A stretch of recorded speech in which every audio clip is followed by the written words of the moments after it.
اخلاقو له جملې نه صبر ده او صبر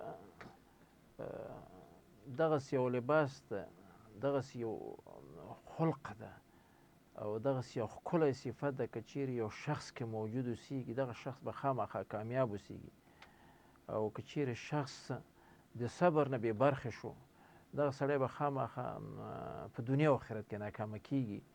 نو ځکه قرآني آیتونه او نبوي احادیث مسلمانان دې ته هڅوي چې هر مسلمان باید د صبر په لباس باندې پوښل شوی اوسېږي او د هر مسلمان په صفاتو کې باید صبر موجود اوسېږي، د صبر صفت باید پکې موجود اوسېږي.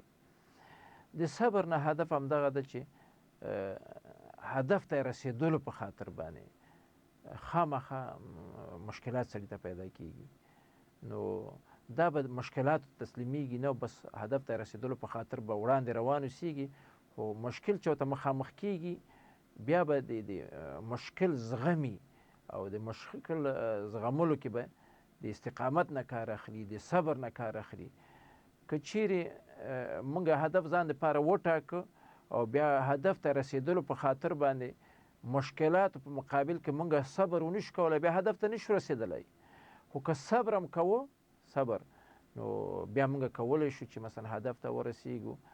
د مثال په توګه یو سړی د غواړي چې انجینر شي نو د ده په خاطر باندې چې ښه یو مسلکي انجینر، فني انجینر او ښه ماهر انجینر ونه جوړ شي اول دا مجبور ده چې 12 کاله مکتب ووایي، بعد د هغې نه د کانکور د امادګۍ دپاره ځان تیار کړي، بعد د هغې نه 4 کاله پوهنځی او همدارنګه ماستري او دکتوره دا کوي. نو دا اسانه کارونه نه دي. هدف دا ده چې انجینر کېدل.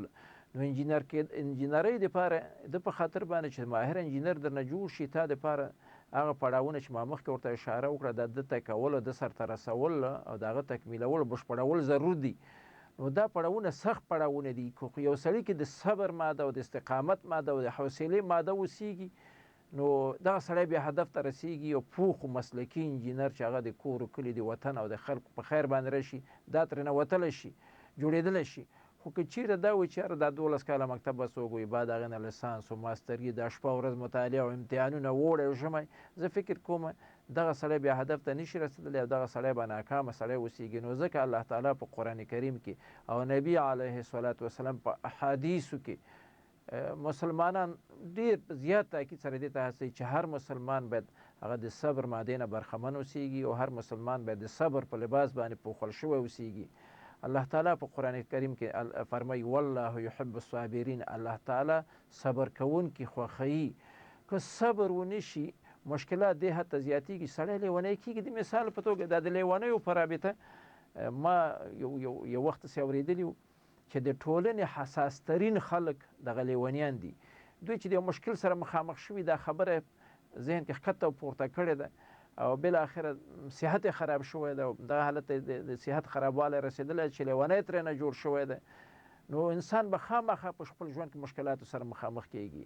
خامخا انساني طبیعت دا ده چې په ژوند کې به مشکلاتو سره مخامخ کیږي خو هغه څوک چې صبور اوسېږي او د صبر ماده پکې موجود اوسېږي او صابر اوسېږي هغه سړی بیا د خپل هدف ته رسېږي. خو که چیرې د صبر ماده پکې نه اوسېږي او یو 2-3 مشکلاتو سره مخامخ شو او بیا دا سړی خپل حوصله له لاسه ورکړي، خپل استقامت له لاسه ورکړي، دغه سړی بیا ناکامه کیږي او خپل هدف ته نشي رسېدلی. په دنیا کې هم ناکام او د آخرت ناکامي خو د دنیا د ناکامۍ سره تړلې ده. نو الله تعالی په دغه خاطر باندې فرمایي چې والله یحب الصابرین، الله تعالی د صبر والا دا خوښوي او هغه کسان چې صابرین دي الله تعالی ورسره مینه لري او محبت لري. او الله تعالی د قرآن کریم په بل ځای کې فرمایي چې واصبروا ان الله مع الصابرین، ای مسلمانانو تاسو صبر وکړئ که مشکل در باندې په دنیا کې راغی د فقر او غربت او ناامني او نور مسایل دې ته بیا حوصلې کېږئ مه، د مشکل نه د وتلو لپاره ته په تلاش وکئ. ان الله مع الصابرین، بېشکه الله تعالی صبر کوونکو سره دی او تاسو به هدف ته رسېږئ او کامیابه انسانان به درنه وځي. خو که چیرې خدای ناخواسته صبر هم ونه کړو بیا به ما مخکې ته عرض وکړو لکه د لیونیو په شکل باندې چې موږ تاسې ګورو چې هغوی دا خبرې ښکته پورته کړي صبر استقامت نه کار نه اخیستی بیا د ټولنې هغسې وګړي ترېنه جوړ شوي دي چې خپل ځان هم نشي سنبالولی او ټولنه د ټولنې غړي د خپل کورنۍ او هغوی دپاره هم د اوږو یو ډېر دروند بار اوسېږي. علاوه له دې نه قرآن کریم کې نبی علیه الله تعالی په قرآن کریم فرمایي انما یوفى الصابرون اجرهم بغیر حساب بېشکه چې الله تعالی ورکوي صبر کوونکو ته بې حساب اجر ورکوي. الله تعالی صبر کوونکو ته بې حساب اجر ورکوي. د نه دا معلومه شوه چې نبی قرآن کریم کې ډېر زیات آیتونه د نبی علیه الصلاة والسلام بې شمېره حدیثونه هغه په همدې رابطه دي چې مسلمانان صبر ته تشویق کړي او مسلمانان دې ته وهڅوي چې باید د صبر نه کار واخلي او د استقامت نه کار واخلي او د حوصلې نه کار واخلي.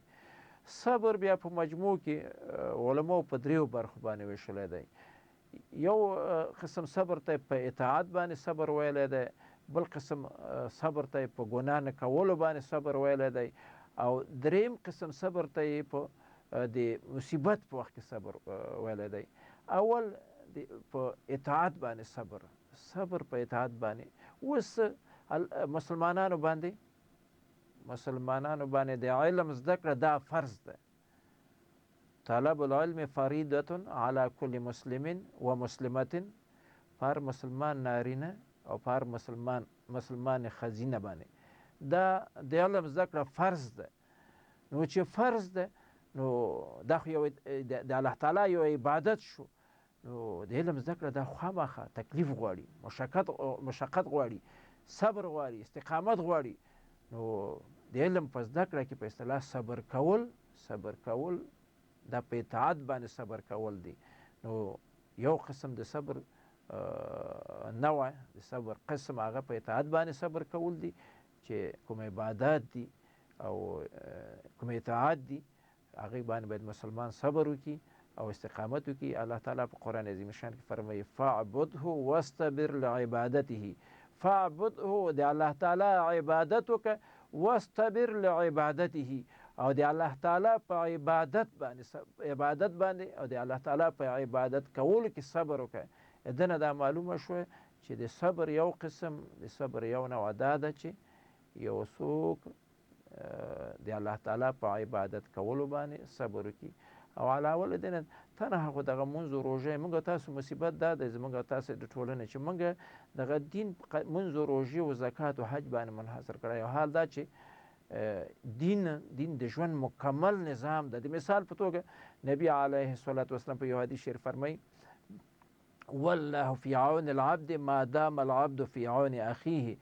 الله تعالی یو مسلمان ته د فکر کولو په فکر ده. الله تعالی یو مسلمان ته د ګټې رسونې اراده لري تر هغې پورې چې دا مسلمان بل مسلمان ته د ګټې رسونې فکر کوي. ځکه غواړم چې یو چا ته ګټه ورسوم، الله تعالی بیا ما ته ګټه رسوي. نو دا ګوره یو بل چا ته ګټه رسول دا یو عبادت شو. خامخا چې یو چا ته ګټه رسوم یو څوک ده خامخا هغه سره به یو جیکې یو خیر منډه وهمه. نو د خیر منډه وهل یو غریب سره، یو مسکین سره، یو محتاج سره دا یو عبادت شو. خو منډه وهل یو تکلیف لري. نو دا تکلیف په مقابل کې باید څه وکړم؟ صبر وکړم. نو ځکه الله تعالی فرمایي چې فاعبده د الله تعالی عبادت وکړه، واستبر لعبادته او د الله تعالی په عبادت کې د صبر نه کار اخله. دا خو د صبر یو قسم شو. بله نوع دا د په ګناه نه کولو صبر. ګناه نه کولو باندې صبر. اوس خامخا یو سړی به د رشوت زمینه ورته مساعده ده، دفتر رئیس ده، والی ده، وزیر ده، نو کولی شي چې د حرامو لارو نه ډېرې پیسې راغونډې کړي، ډېر مادیات راغونډ کړي ځان ته. نو په دې وخت کې دا به چې خپله د رشوت اخیستل په غیر مشروع طریقو باندې د مالونو راټولول دا اوس یوه ګناه ده. نو بیا به څه کوي؟ په دې کې به صبر کوي. دا چې صبر یې وکړه پکې دا په حقیقت په ګناه نه کولو باندې صبر شو. نو ځکه نبی علیه الصلاة والسلام په ډېرو احادیثو کې مسلمانان دې ته هڅولي چې تاسې په دغه حالت کې چې مثلا چې ګناه تا دپاره ډېر نه ده، ډېر مساعده ده چې ته باید ګناه وکړې، فرصت درته مناسب ده چې کولی شي رشوت واخلي، مادیات واخلي. خو چې بیا نه کوي نو دا په حقیقت کې په ګناه باندې ته صبر وکړو، په ګناه نه کولو باندې ته صبر وکړو. دا و د صبر دویم قسم. او دریم قسم د صبر کولو هغه په مصیبت باندې صبر کول. د خامخه انسان ژوند کې د مشکلاتو سره مخامخ کیږي او د تکلیفونو سره مخامخ کیږي. نو دنیوي تکلیفونه، یو سړی به مثلا لاره کې روان اوسېږي، موټر به ټکر شي، د به پکې قصور نه اوسېږي، موټر کې به ناست اوسېږي او بس دا به پکې خپل لاس له لاسه ورکړي، پښه به پکې لاس ورکړي، پکې معیوب به شي، پکې د کور کوم غړی به پکې لاسه ورکړي. نو دا یو مصیبت ده، یو تکلیف ده، یو مشقت ده چې د سړي باندې د ده اراده نه وه. د کوشش کوه په سل په سلو کې، د پکې نه پکې قصور و، نه پکې غفلت و، او نه پکې د په اصطلاح یو بله کوتاهي وه پکې. خو بیا هم دغه یو مشکل سره دا مخامخ شو، مصیبت ور باندې راغی. نو الله تعالی بیا په قرآن کریم کې نبی علیه الصلاة والسلام په احادیثو کې په دغسې حالت کې مسلمانان دې ته هڅوي چې ته څه شی وکړه، صبر وکړه. هغه لقمان صاحب په قرآن کریم کې قرآني آیت ده د لقمان صاحب په رابطه چې هغه خپل زوی ته وایي واصبر علی ما اصابک، زویه ته څه شی چې تا ته په دنیا کې کوم تکلیف در رسیږي، مصیبت در رسیږي، مشقت در رسیږي، په هغه باندې صبر وکړه. نو دغه هم ډېر مهم ده. یعنې که چیرې موږ ګورو دنیوي مصیبتونو په مقابل کې، دنیوي مشکلاتو په مقابل کې که چیرې صبر وشي، دغه سړی خامخا کامیابیږي او په ژوند کې یو کامیابه شخص ګرځي. خو که چیرې خدای نخواسته یو چا باندې دنیوي مصیبت راځي، دنیوي مشکل راځي او دا ورته استقامت له لاسه ورکوي، بیا حوصلې کېږي، دغه سړی په اول قدم کې خپل صحت له لاسه ورکوي. داسې فرض کړئ مثلا یو سړی د زوی مړ شو، یو ترافیکي حادثه کې مړ شو، دغه سړی بې حوصلې شو، بې استقامته شو.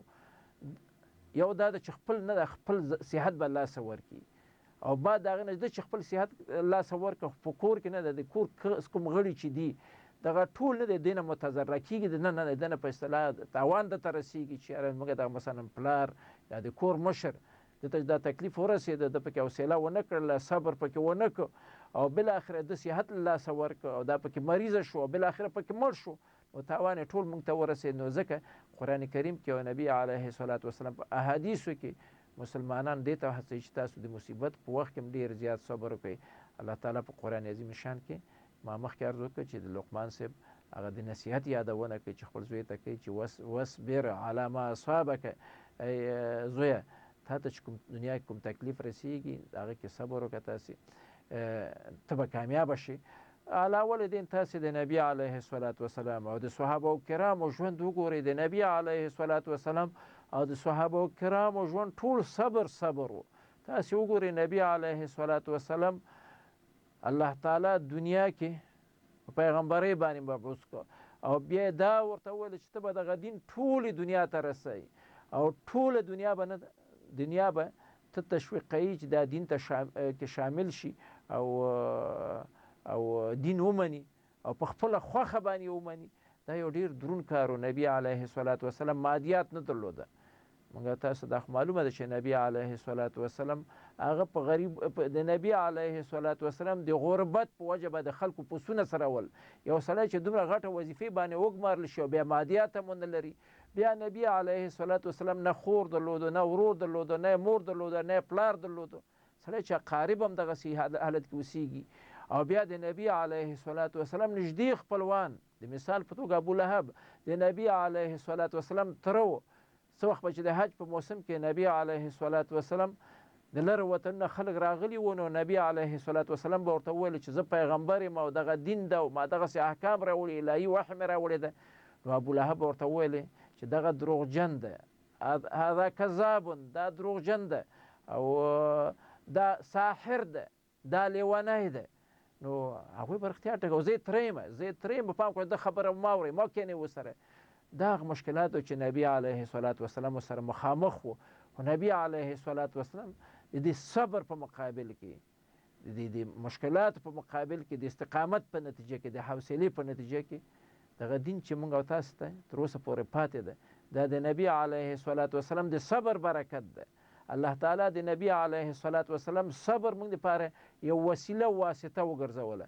که چیرې نبي علیه الصلاة والسلام ویل چې یاره زما ټول کورنۍ ما مخالفت وکړ، تره مې ما په ضد کې پاڅېده، بالاخره زه د مکې مکرمې نه وشړلم، مدینې منورې ته راغلم، نه پیسې را سره شته، نه په اصطلاح کور کلی را سره شته، نه خپل را سره شته، نو بیا وسیلې شوی وای، استقامت لاسه ورکړی وای، صبر لاسه ورکړی وای، بیا به موږ او تاسې نن مسلمانان نه وو، بیا به نن نړۍ مجموع کې ټول انسانان د لوی خیر چې هغه الهي وحی ده چې د نبي علیه الصلاة والسلام په ذریعه باندې موږ او تاسو سره رسېدلی، دغه ټول د صبر نتیجه ده چې الله تعالی دغه صبر یو واسطه وسیله وګرځوله. همدارنګه د نبي علیه الصلاة والسلام هر صحابي چې وګوري هغه د صبر یو غر ګرځېدلی دی.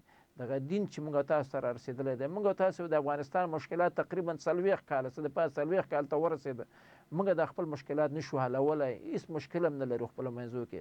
خو تاسې وګورئ د نبي علیه الصلاة والسلام صحابه کرامو هغه مشکلات، هغسې غټ غټ مشکلات چې هر یو یادونه سړی کوي، دا بالکل یعنې تصور نه پورته خبره ده.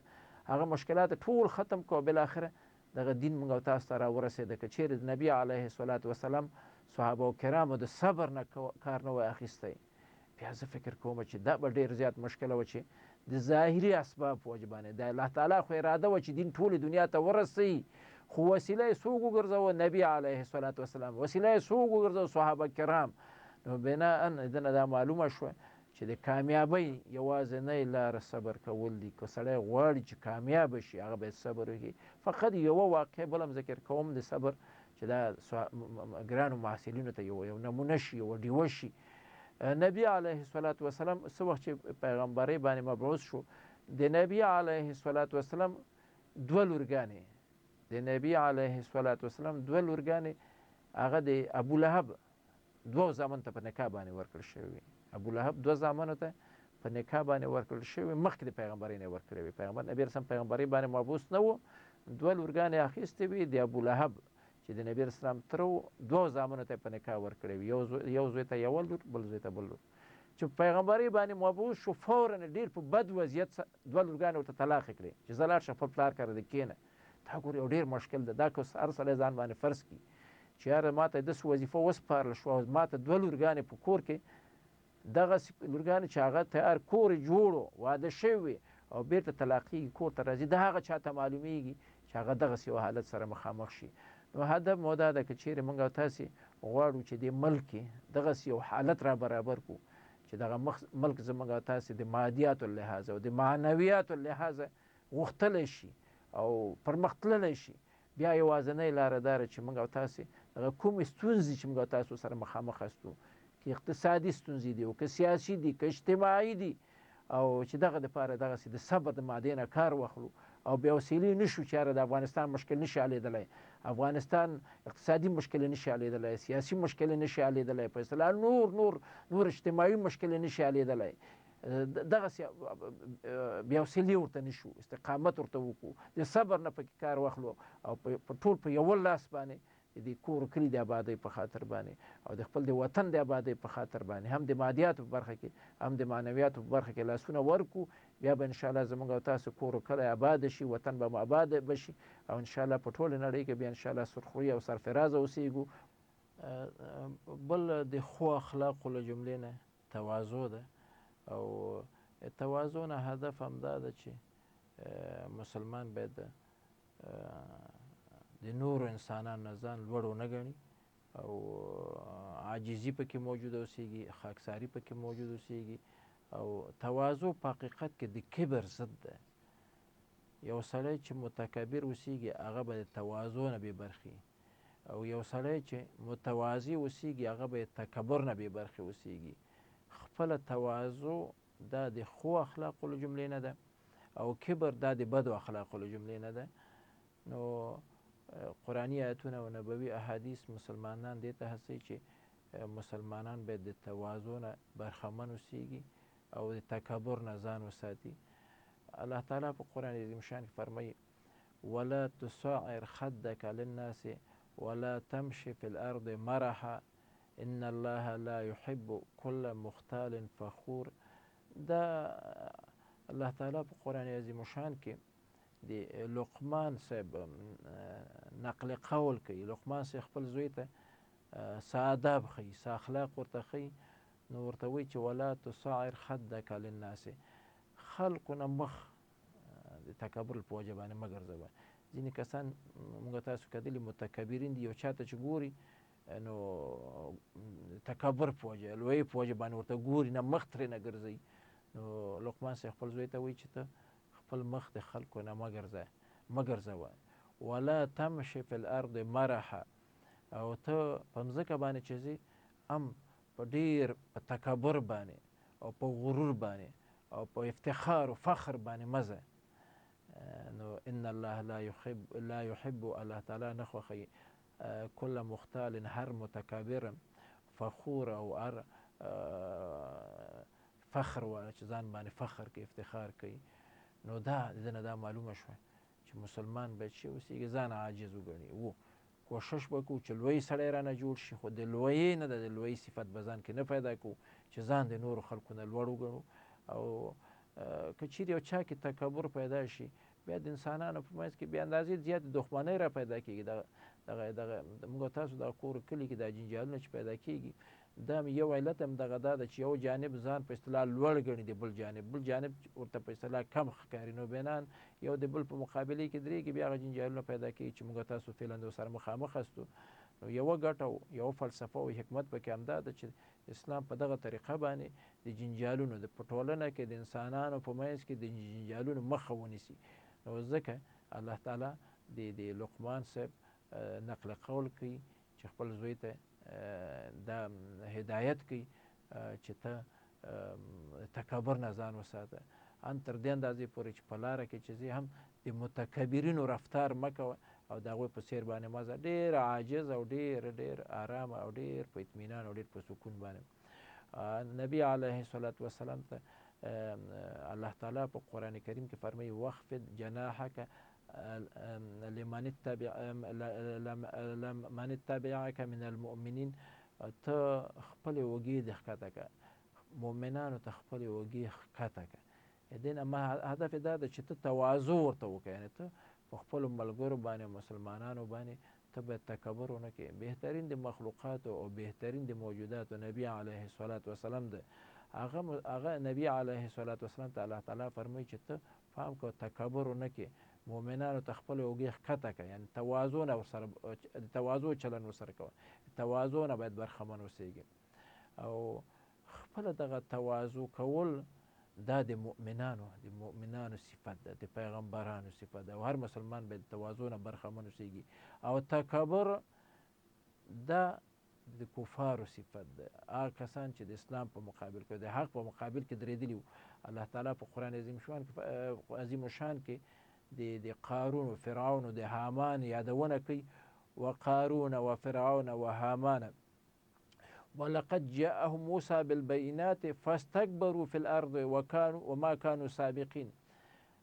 الله تعالی په قرآن عظیم شان کې مسلمانانو ته یادونه کوي چې قارون یاد ولرئ، فرعون یاد ولرئ، حامان یاد ولرئ. دا خو هغه څه چې لوی خلق په خپل وخت کې، خو هغوی چې ولقد جاءهم موسى بالبينات، موسی علیه السلام دې خلکو ته راغی، قارون ته، فرعون ته و حامان دې ته راغله او ښکاره دلایل یې راوړه د خپل د حقانیت. فاستکبرو، هغوی تکبر وکړه، ځانونه لوی وښودل چې یاره موږ خو لوی خلک هستو. قارون و فرعون و حامان ته خو غریب سړی، نو تکبر یې وکړه. موسی علیه السلام د هغه خبرو ته یې غوږ کېنښوده. وما كانوا سابقین فاستکبروا فی الارض، دوی تکبر وکړه، په ځمکه کې تکبر وکړه، د خبر ته یې غوږ کېنښوده، حق ته یې غاړه کېنښودله. وما كانوا سابقین، هغوی نه وو مخکې کېدونکي نه وو. دغه یعنې کوم شی چې الله تعالی د دوی د تباهۍ اراده کړې وه، هغه نه ځان خلاص نه کړی شو او تباه شول. نو ځکه د دې نه دا معلومه شوه د قرآني آیت نه، د دواړو قرآني آیتونه، چې مسلمان باید د تکبر نه لرې اوسېږي او تواضع نه برخمن اوسېږي. علاوه له دې نه نبی علیه الصلاة والسلام په یو حدیث شریف فرمایي چې ما تواضع احد لله الا رفعه الله. الله تعالی د پاره، د الله تعالی د رضا لپاره هیچ چا تواضع نه ده کړې، مګر الله تعالی دا سړی عزتمند کړی دی. یو څوک چې د الله تعالی د رضا په خاطر باندې تواضع وکړي، تواضع خپل عادت او خپل خوی او خپل خصلت وګرځوي، الله تعالی به دا شخص لوړوي. دا زموږ تاسو په کور کلي او منطقه کې ګور چې یو سړی تواضع کوي نو دوستان او اشنایان زیاتېږي، خلکو سره مینه محبت پیدا کوي. خو سړی متکبر اوسېږي نو خلک ترېنه زړه تورن اوسېږي، نه ورځي ورته او نه یې خوښېږي. نو ځکه نبي علیه السلام فرمایي چې ما تواضع احد لله الا رفعه الله. څوک هیچا د الله تعالی د رضا په خاطر باندې، د الله تعالی د خوښۍ په خاطر باندې تواضع نه ده کړی، مګر دغه شخص الله تعالی لوړ کړی دی، نور هم عزتمند کړی دی، نور هم قدرتمند او واکمن کړی دی. او نبی علیه الصلاة والسلام بیا تکبر په رابطه، دا خو تواضع په رابطه فرمایي، تکبر په رابطه فرمایي لا يدخل الجنة من كان في قلبه مثقال ذرة من کبر. هغه څوک جنت ته نشي داخلېدلی چې د هغه په زړه کې یو ذره کبر موجود اوسېږي. دا ماشاءالله دغسې نبی علیه الصلاة والسلام په دغسې الفاظو سره مسلمانان د کبر نه لرې ساتي او ورته وایي چې یا مسلمانه ته که هر څومره ظاهرا نیک اوسېږي، لمونځ، روژې او زکاتونه او حجونه او جهادونه او نیک کارونه کوي، خو تا په زړه کې کبر ده، کبر. نو نبی علیه الصلاة والسلام فرمایي چې دغه سړی جنت ته نشي داخلېدلی. لا يدخل الجنة نشي داخلېدلی جنت ته من هغه څوک کان فی قلبه مثقال ذرة من کبر، یو ذره کبر د هغه په زړه کې موجود اوسېږي. دنه دا معلومه شوه چې مسلمان باید په ټوله معنا د کبر نه بې برخې اوسېږي. نبی علیه الصلاة والسلام په یو حدیث شریف فرمایي بحسب امرئ من الشر ان یحقر اخاه المسلم. د بنده د تباهۍ دپاره همدومره شر بس ده. بحسب امرئ من الشر ان یحقر اخاه المسلم. یو چا د هلاکت دپاره او د یو چا د تباهۍ دپاره همدومره شر بس ده چې یو خپل مسلمان ورور هغه تحقیر کړي، هغه توهین کړي، هغه سپک کړي. دنه دا معلومه شوه چې اسلام مسلمانان تر کومه حده پورې د کبر نه منع کوي. چې ګوره سړی که ته هر څومره لوی سړی اوسېږي، که رئیس جمهور یې او که وزیر او که والي او که په اصطلاح هر څه اوسېږي، یا د کلي او د منطقې مشر اوسېږي، نور هر څوک نه دی، یو انسان چې اوسېږي هغه به نه تحقیروي. او که چیرې تا تحقیر که، هغه د سپک که، هغه د ذلیل که په قول باندې، په خولې باندې، یا هغه ته په اصطلاح داسې یو عمل دې ورسره وکړه چې تا د هغه سپکاوی وکړه، توهین دې وکړه. نو نبي علیه الصلاة والسلام فرمایي چې ستا همدومره شر بس ده. او دا و د تواضع په رابطه زموږ معلومات ګرانو محصلینو ته خلاصه د خبرو دا شوه چې تواضع د تکبر ضد ده.